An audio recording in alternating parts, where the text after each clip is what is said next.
तो नमस्ते मित्रों, आपનું સ્વાગત છે ગુજરાતના તાજા સમાચારોની અંદર। તો આજના દરેક સમાચાર વિશે વાત કરીએ તે પહેલા તમને જણાવી દઈએ વિડિયોને અંત સુધી જોતા રહેજો, જેથી કરીને આપણે આ દરેક સમાચાર મળી જાય અને દરરોજના સમાચાર દરરોજ મેળવવા માટે આ ચેનલને પણ સબસ્ક્રાઇબ કરી દેજો।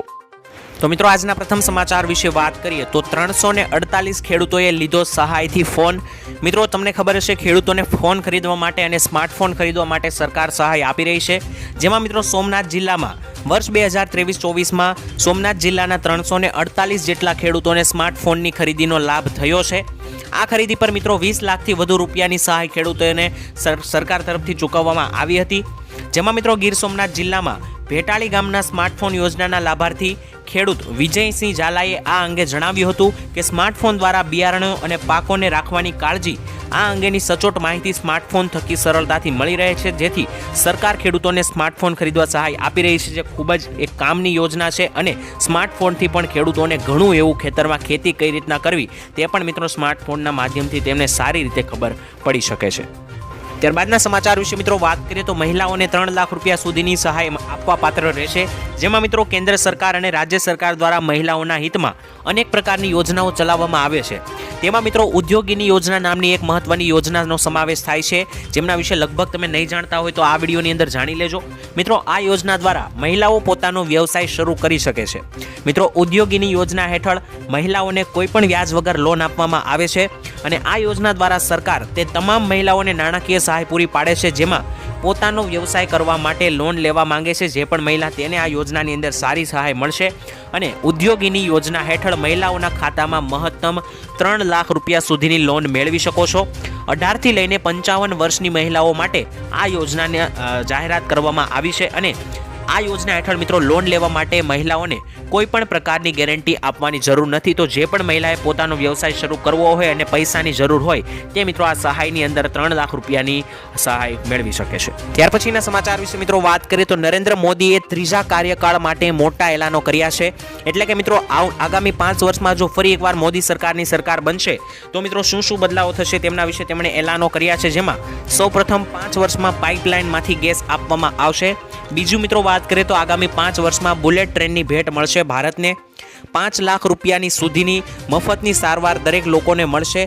ગરીબો માટે મિત્રો ઘર બનાવવામાં આવશે અને વિકાસની ગતિ ધીમી નહીં થાય તેની પણ અમે ગેરંટી લઈએ છીએ। સાથે જ મિત્રો દેશની પ્રગતિ માટે સામૂહિક પ્રયાસો કરવામાં આવશે અને અમારી ત્રીજી ટર્મ હવે બહુ દૂર નથી અને અમારો પ્રયાસ લોકોના જીવનમાં સુધારો કરવાનો છે તેવું પણ મિત્રો નરેન્દ્ર મોદીએ જણાવ્યું છે। એટલે કે મિત્રો નરેન્દ્ર મોદીને પાક્કો વિશ્વાસ છે કે ત્રીજી વાર પણ જ્યારે હમણાં ચૂંટણી યોજાવાની છે લોકસભાની, ત્યારે ફરી એકવાર ત્રીજી વાર સરકાર બનાવીને મોદી સરકાર બનશે તેવો મિત્રો પૂરેપૂરો વિશ્વાસ નરેન્દ્ર મોદીને છે અને તેમના ભાષણોની અંદર પણ જોવા મળે છે। મિત્રો, આ મુદ્દે તમારું શું માનવું છે? હવે આવનારી સરકાર કોની બનવી જોઈએ? કોમેન્ટમાં લખીને જણાવી આપજો। ત્યારબાદના સમાચાર વિશે મિત્રો વાત કરીએ તો હમણાં પેટ્રોલ ડીઝલ સસ્તું નહીં થાય। મિત્રો, દેશની 3 ઓઇલ માર્કેટિંગ કંપનીઓએ ચાલુ નાણાકીય વર્ષના 9 મહિનામાં 69,000 કરોડ રૂપિયા નફો કર્યો છે। તેમ છતાં મિત્રો આગામી દિવસોમાં પેટ્રોલ અને ડીઝલ સસ્તું થાય તેવા કોઈ પણ સંકેતો અત્યારે નથી દેખાઈ રહ્યા। આ રેકોર્ડ મિત્રો પ્રોફિટ બાદ જે આંકડા સામે આવ્યા છે તે મુજબ ચોંકાવનારા એ છે કે ગયા વર્ષના અંતમાં ક્રૂડ ઓઇલ સસ્તું થયું હતું, પરંતુ મિત્રો ફરી એકવાર જાન્યુઆરી મહિનાના બીજા ભાગમાં ફરીવાર ક્રૂડ ઓઇલ મોંઘું થયું છે। તો આ તમામ સમાચારને ભેગા કરીએ તો અત્યારે એવા એંધાણ દેખાઈ રહ્યા છે કે આવનારા થોડા સમયમાં હમણાં પેટ્રોલ ડીઝલના ભાવમાં કોઈ પણ પ્રકારનો ઘટાડો નહીં જોવા મળે। ને વાત કરીએ તો ખેડૂતોની લોન માફી અંગે મોટી જાહેરાત કરવામાં આવી છે સરકાર તરફથી। મિત્રો, ખેડૂત મિત્રો માટે સૌથી મોટા સમાચાર આવ્યા છે। તમામ ખેડૂતો માટે આ સમાચાર ખૂબ જ અગત્યના છે। મિત્રો, દેવા માફીને લઈને મોટા સમાચાર આવ્યા છે કે મોદી સરકારે 2004ના વર્ષ બાદ જ્યારે સત્તા ઉપર આવ્યા ત્યારે તેમણે કહ્યું હતું કે 2022 સુધીમાં ખેડૂતોની આવક બમણી કરી દેવામાં આવશે। અને કહેવાય છે કે મિત્રો મોદી સરકારે આપેલું આ વચન જે છે તે મોદી સરકાર દ્વારા જો કોઈ પણ વચન આપવામાં આવે છે તે ક્યારેય ફગતું નથી અને હંમેશા સાચું જ વચન આપે છે। પરંતુ મિત્રો તમને જણાવી દઈએ 2022ની સાલ જતી રહી છે, તેને પણ 2 વર્ષ થયા છે। ખેડૂતોની આવક બમણી થવાની બદલે અત્યારે અડધી જરૂર થઈ ગઈ છે। તો આ મુદ્દે મિત્રો ખેડૂતો દેવા માફીની માંગ ઉઠાવે છે ત્યારે સરકાર એવું કહે છે કે સરકાર પાસે ખેડૂતોના દેવા માફ કરવા માટે પૂરતું બજેટ નથી। જ્યારે મિત્રો બીજી બાજુ ઔદ્યોગિક લોકોના દેવા માફ કરવા માટે, ઉદ્યોગપતિઓના દેવા માફ કરવા માટે સરકાર પાસે પૂરતું બજેટ હોય છે। મિત્રો, આ મુદ્દે તમારું શું કહેવું છે મને કોમેન્ટમાં લખીને જરૂર જણાવી આપજો। તો દિવસે વીજળી માટે ખેડૂતોએ હજુ ઘણી રાહ જોવી પડશે। મિત્રો ચૂંટણી સમયે 24 કલાક વીજળી આપનારા વાયદા કરનારી ગુજરાત સરકાર હવે ફરી રહી છે। મિત્રો વિધાનસભામાં ખુદ સરકારે કબૂલાત કરી છે કે ગુજરાતના ખેડૂતોને 15 કલાક વીજળી આપવાનું પણ કોઈ આયોજન અત્યારે નથી। મિત્રો સરકારનું કહેવું છે કે હાલમાં ગુજરાત મુજબ 8 કલાકથી વધુ વીજળી આપવામાં આવી રહી છે અને એટલે કે મિત્રો 10 કલાક વીજળી અત્યારે ખેડૂતોને આપવામાં આવી રહી છે। ખુદ સરકારે મિત્રો વિધાનસભામાં સ્વીકાર્યું છે કે ઓછા વરસાદને કારણે 1 સપ્ટેમ્બરથી લઈને 21મી સપ્ટેમ્બર સુધી રાજ્યમાં મિત્રો ખેડૂતોને 2 કલાક વધુ વીજળી અપાઈ હતી।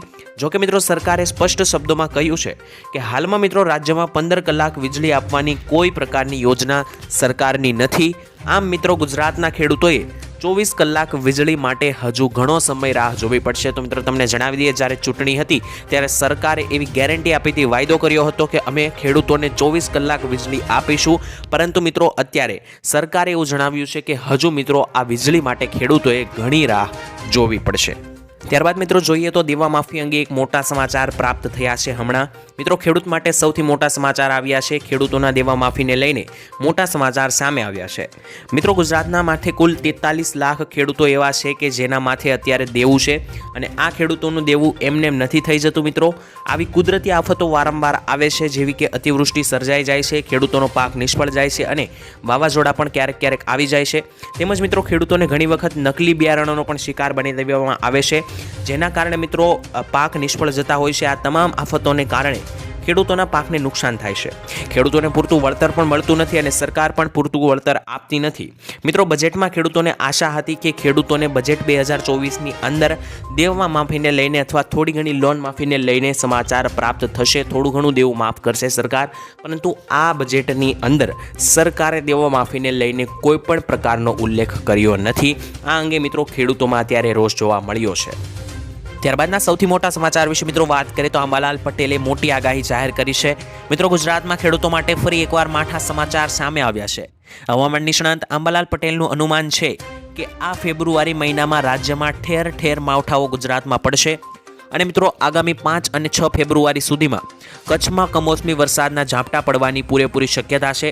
આગાહીકાર અંબાલાલ પટેલે મિત્રો જણાવ્યું છે કે આ મહિનામાં ઉત્તર ગુજરાતના વિસ્તારોમાં વરસાદી છાંટા પડવાની શક્યતા છે। સાથે જ મિત્રો ભારતમાં મજબૂત પશ્ચિમી સિસ્ટમ વિક્ષેપને કારણે માવઠાની શક્યતા સૌથી વધારે રહેલી છે। એટલું જ નહીં પરંતુ મિત્રો રાજ્યના અન્ય વિસ્તારોમાં પણ પવનનું જોર વધશે અને જેના કારણે ઠંડીમાં વધારો થશે। આગામી મિત્રો 7 થી લઈને 9 ફેબ્રુઆરી વચ્ચે કડકડતી ઠંડી પડવાનું અંબાલાલ પટેલનું અનુમાન છે, જ્યારે મિત્રો ઉત્તર ગુજરાત કચ્છના કેટલાક ભાગોમાં હાડ થીજવી દે તેવી ઠંડી પડશે। એટલે કે મિત્રો અત્યારે ગુજરાતના સમગ્ર વિસ્તારોમાં કેટલાક દિવસોથી ગરમીનો માહોલ જોવા મળી રહ્યો છે, પરંતુ અંબાલાલ પટેલે જણાવ્યું છે કે હવે 7 તારીખ બાદ ગુજરાતમાં ફરી એકવાર ઠંડીનો જોર વધશે અને જ્યારે સાથે સાથે મિત્રો આ ફેબ્રુઆરી મહિનામાં ગુજરાતમાં અનેકો માવઠાઓ પણ પડશે। મિત્રો ત્યારબાદના સમાચાર વિશે વાત કરીએ તો રેશન કાર્ડ ધારકોને મોટો ઝટકો લાગ્યો। મિત્રો ગુજરાતમાંથી એક વર્ષમાં 1.52 લાખ રાશન કાર્ડ રદ કરવામાં આવ્યા હોવાનું સામે આવ્યું છે। એક જ વર્ષમાં મિત્રો સૌથી વધુ રેશન કાર્ડ રદ કરાવ્યા હોય તેવા રાજ્યોમાં ગુજરાત પ્રથમ સ્થાને છે। આ અંગે મિત્રો અન્ન પુરવઠા વિભાગ પાસેથી જ્યારે માહિતી પ્રાપ્ત કરી તે અનુસાર મિત્રો ગુજરાતમાંથી 2021માં 2,19,153 અને 2022માં 1,52,603 એમ 2 વર્ષની અંદર જ 3,71,000થી વધારે રેશન કાર્ડ રદ થયેલા છે। નિયમ અનુસાર મિત્રો જોઈએ તો જો કોઈ રાશન કાર્ડ ધારક પાસે પોતાની આવકથી ખોટી માહિતી આપે તો તેવાના રાશન કાર્ડ રદ કરવામાં આવતા હોય છે। એટલે કે મિત્રો રેશન કાર્ડ ધારકો છે તો તેમને રેશન કાર્ડ એટલે આપવામાં આવે છે જેથી કરીને તે ગરીબ લોકો પોતાનું રાશન લઈ શકે અને પોતાના પેટનો ખાડો ભરી શકે, પરંતુ મોટી મોટી ગાડીઓ ધરાવતા, બંગલાઓ ધરાવતા લોકો પણ અત્યારે રેશન કાર્ડ કઢાવી રહ્યા છે। ખબર નહીં કઈ રીતે, પરંતુ કઢાવી રહ્યા છે, ત્યારબાદ એ રાશનનો પુરવઠો લઈ રહ્યા છે। ખરેખર મિત્રો આ રાશન કાર્ડ ગરીબો માટે છે, પૈસાવાળાઓ માટે નથી। તો જે પણ લોકો આવી ઇલીગલ રીતે રાશન કાર્ડ મેળવી લે છે અને તેનો ફાયદો ઉઠાવે છે તો તેવા લોકોના રાશન કાર્ડ રદ કરવામાં આવે છે। તો મિત્રો ત્યાર પછીના સમાચાર વિશે વાત કરીએ તો પીએમ કિસાન યોજનાની માહિતી। મિત્રો ઓફિસરે કહ્યું છે કે ખેડૂતોએ અચળ સ્તર પર લેન્ડ સીડિંગ, પ્રજ્ઞા કેન્દ્રથી ઈ-કેવાયસી તેમજ બેંકના આધાર સીડિંગ કરાવ્યા બાદ જ મિત્રો ખેડૂતોના ખાતામાં રકમ જમા થશે। તો જે પણ ખેડૂતોએ નથી કરાવ્યું તે વહેલામાં વહેલી તકે લેન્ડ સીડિંગ કરાવી લે, જેથી કરીને મિત્રો ફેબ્રુઆરી મહિનાના અંત સુધીમાં અથવા તો માર્ચ મહિનાની શરૂઆતમાં 16મા હપ્તાની રકમ તમારા ખાતામાં જમા થઈ શકે। તો જે પણ ખેડૂતોનું મિત્રો ઈ-કેવાયસી વગેરે જે પણ જરૂરિયાતો છે આ 2000ના હપ્તા માટેની તે પૂરી કરી લેવી, જેથી કરીને હપ્તો ડાયરેક્ટ તમારા ખાતામાં પહોંચી શકે। મિત્રો ત્યારબાદના સમાચાર વિશે વાત કરીએ તો આજની મુખ્ય ખેડૂત માટેની હેડલાઇન્સ, ફેબ્રુઆરી મહિનામાં સામાન્ય કરતાં ઓછું તાપમાન રહેશે। સાથે જ મિત્રો આ વર્ષે વરસાદ પણ વધુ પડશે અને હવામાન વિભાગે સત્તાવાર રીતે આગાહી પણ કરી છે। મિત્રો સરકારી ઘઉંનું વેચાણ વધી રહ્યું છે। કુલ 75 લાખ ટન ઘઉં બજારમાં સરકારે ઠાલવ્યા છે। ત્યારબાદ મિત્રો હવે ચૂંટણી સુધી બાજરીના ભાવ વધવાની સંભાવના ઓછી છે અને ઉનાળુ વાવેતર વધવાની ધારણા વધારે છે। ત્યારબાદ જોઈએ તો નવા જીરુની આવક થતાં હજી 10 દિવસનો સમય લાગશે અને મિત્રો ધીમી ધીમી ગતિએ ભાવ ઘસાઈ રહ્યા છે। ઊંચામાં ઊંચો જીરુનો ભાવ જે છે તે મિત્રો 7600 પહોંચ્યો છે। ત્યારબાદ જોઈએ તો મિત્રો મે મહિનાની મહત્તમ 40 થી લઈને 31 ડિગ્રી સુધી અને લઘુત્તમ 22 થી લઈને 26 ડિગ્રી તાપમાનની સંભાવના દેખાઈ રહી છે। ગુજરાતમાં મિત્રો આ વર્ષે તુવેર દાળના ભાવ ટેકાના ભાવ કરતાં વધારે રહેવાની સંભાવના। હાલમાં મિત્રો 1800 આજુબાજુ તુવેરનો ભાવ બોલાઈ રહ્યો છે। નવા ઘઉંની આવક વધતા બજારો ઢીલી ઢફ થઈ છે। 551 સુધી નવા ઘઉંનો ભાવ બોલાઈ રહ્યા છે। ત્યારબાદ ડુંગળીમાં જોઈએ તો ડુંગળીમાં નિકાસબંધીથી ખરીફ પાકના બુરા હાલ જોવા મળ્યા છે। 1500 થી લઈને 240 વચ્ચે ડુંગળીનો અત્યારે એવરેજ ભાવ બોલાઈ રહ્યો છે। ત્યારબાદ જોઈએ તો એરંડાની આવકમાં નોંધપાત્ર ઘટાડો થતાં ભાવમાં સુધારો થયો છે। એવરેજ ભાવ મિત્રો 1110 થી લઈને 1125ની રેન્જમાં થઈ રહ્યા છે। ગયા વર્ષની જેમ મિત્રો સાપેક્ષમાં જોઈએ તો લસણનો પાક આ વર્ષે સારા ભાવોની આસપાસ બોલાઈ રહ્યો છે। લસણમાં મિત્રો ઉત્પાદનમાં ઘટાડો થયો હોવાથી લસણના ભાવમાં અત્યારે વધારો થવા પાત્ર થયો છે અને અત્યારે લસણના ભાવ 500 રૂપિયા કિલો આસપાસ બોલાઈ રહ્યા છે। તો ત્યારબાદના સમાચાર વિશે મિત્રો વાત કરીએ તો રેશન કાર્ડ ધારકો માટે મોટો નિર્ણય આવ્યો છે।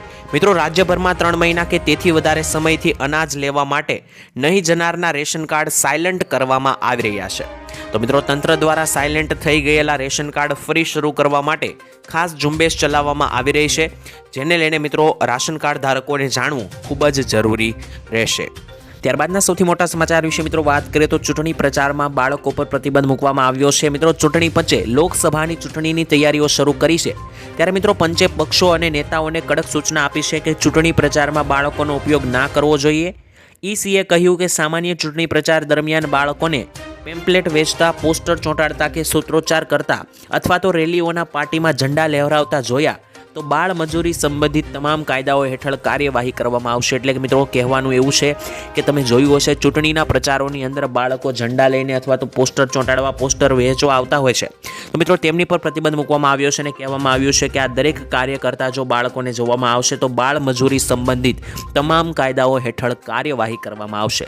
તો મિત્રો સરકારના આ નિર્ણયથી તમે કેટલા સહમત છો કોમેન્ટમાં લખીને જણાવી આપજો। ત્યારબાદના સમાચાર વિશે મિત્રો વાત કરીએ તો દર મહિને 300 યુનિટ મફત વીજળી આપવામાં આવશે। મિત્રો પ્રધાનમંત્રી સૂર્યોદય યોજના હેઠળ 1 કરોડ પરિવારોને સોલાર પેનલ દ્વારા દર મહિને 300 યુનિટ મફત વીજળી આપવામાં આવશે। આ યોજના દ્વારા મિત્રો એક વર્ષમાં 18,000 રૂપિયાથી બચત દરેક લોકોને થશે જે આ યોજનાનો લાભ લેશે તેમને। સાથે જ મિત્રો નાણામંત્રી નિર્મલા સીતારામણે નાણાકીય વર્ષ બજેટ 2024-25 માટે રજૂ કરેલા બજેટમાં માહિતી આપી હતી। સાથે જ મિત્રો થોડા દિવસો પહેલા વડાપ્રધાન નરેન્દ્ર મોદીએ પણ છત પર સૌર ઉર્જા એકમો સ્થાપિત કરવાના ઉદ્દેશ્ય સાથે પ્રધાનમંત્રી સૂર્યોદય યોજના શરૂ કરવાની જાહેરાત કરી હતી। તો આ યોજના અંતર્ગત જે પણ લોકો આ યોજનાનો લાભ લેશે તેને 300 યુનિટ સુધીની મફત વીજળી દર મહિને આપવામાં આવશે અને 18,000 રૂપિયા સુધીની એક વર્ષમાં મિત્રો બચત આ યોજનાના લાભાર્થીઓ કરી શકશે। તો ત્યાર પછીના સમાચાર વિશે મિત્રો વાત કરીએ તો મહિલાઓને 1,000 રૂપિયા આપવામાં આવશે દર મહિને। મિત્રો ગુજરાત સરકારે વિધવા મહિલાઓને સહાય કરવા માટે ગંગા સ્વરૂપ યોજના શરૂ કરી છે। જે મહિલાઓએ મિત્રો કોઈપણ કારણોસર તેમના પતિઓને ગુમાવ્યા છે તેમને 1250 રૂપિયા માસિક ભથ્થું આપવામાં આવશે। મિત્રો 2019થી આ યોજના 1,000 રૂપિયાની રકમ વધારીને 1250 રૂપિયા કરવામાં આવી છે। મિત્રો આ યોજનાનું નામ અગાઉ વિધવા સહાય યોજના હતું, બાદમાં મિત્રો આ યોજનાનું નામ બદલીને ગંગા સ્વરૂપ યોજના રાખવામાં આવ્યું 2022ની અંદર અને મિત્રો આ યોજનાની અંદર દરેક વિધવા મહિલાઓને 1250 રૂપિયાનું માસિક ભથ્થું આપવામાં આવે છે। તો મિત્રો ત્યાર પછીના મોટા સમાચાર વિશે વાત કરીએ તો સરકારને 600 કરોડ રૂપિયાની આવક થઈ છે। મિત્રો તમને ખબર હશે પાન કાર્ડ અને આધાર કાર્ડ લિંક કરવાની છેલ્લી તારીખ 30 જૂન 2023 હતી। ત્યારબાદ મિત્રો જો લિંક કરાવવું હોય તો સરકારે 1,000 રૂપિયાની પેનલ્ટી એટલે કે દંડ જાહેર કર્યો હતો। આ અંગે મિત્રો સંસદમાં પ્રશ્ન પૂછવામાં આવતા સરકારે કહ્યું કે 1 જુલાઈ 2023થી લઈને 31 જાન્યુઆરી 2024 સુધીમાં જે વ્યક્તિઓએ તેમના પાન કાર્ડને આધાર કાર્ડ સાથે લિંક નથી કરાવ્યા તેમની પાસેથી દંડ રૂપે 1,000 કરીને ટોટલ 601 કરોડ રૂપિયા વસૂલાયા છે। તો મિત્રો આ 1,000નો દંડ ભેગો થઈને સરકારને ટોટલ 600 કરોડ રૂપિયા ભેગા થયા છે। ત્યારબાદના સમાચાર વિશે મિત્રો વાત કરીએ તો હીરા ઉદ્યોગ માટે રાહતના સમાચાર આવ્યા છે। ફરી એકવાર મિત્રો વાત કરીએ તો છેલ્લા કેટલાક સમયથી મંદીના વમળમાં ફસાયેલા હીરા ઉદ્યોગ માટે રાહતના સમાચાર સામે આવ્યા છે. મિત્રો વિશ્વની સૌથી મોટી હીરા બાઇનિંગ કંપની ડી બીયર્સ દ્વારા રફ હીરાની ડિમાન્ડમાં વધારો થયો હોવાનો દાવો કરવામાં આવ્યો છે અને આ દાવા થકી મિત્રો હીરા ઉદ્યોગકારો હીરામાં હવે સારા વેપારની આશા સેવી રહ્યા છે. મંદીમાં ધકાયેલા હીરા ઉદ્યોગને મિત્રો બેઠો કરવા માટે અનેક પ્રયત્નો થવા છતાં પણ હીરા ઉદ્યોગમાં મંદી યથાવત રહી હતી. જો કે મિત્રો છેલ્લા ક્વાર્ટરમાં એટલે કે ઓક્ટોબર, નવેમ્બર અને ડિસેમ્બરમાં રફ હીરાની ડિમાન્ડમાં ધીમે ધીમે વધારો થઈ રહ્યો છે અને રફ હીરાની ડિમાન્ડ ત્યારે જ વધે છે જ્યારે તૈયાર થયેલા હીરાનું બજારમાં વેચાણ થાય છે. એટલે કે મિત્રો હવે આવનારા સમયની અંદર હીરા ઉદ્યોગમાં ફરી એકવાર તેજી આવે તેવું દેખાઈ રહ્યું છે.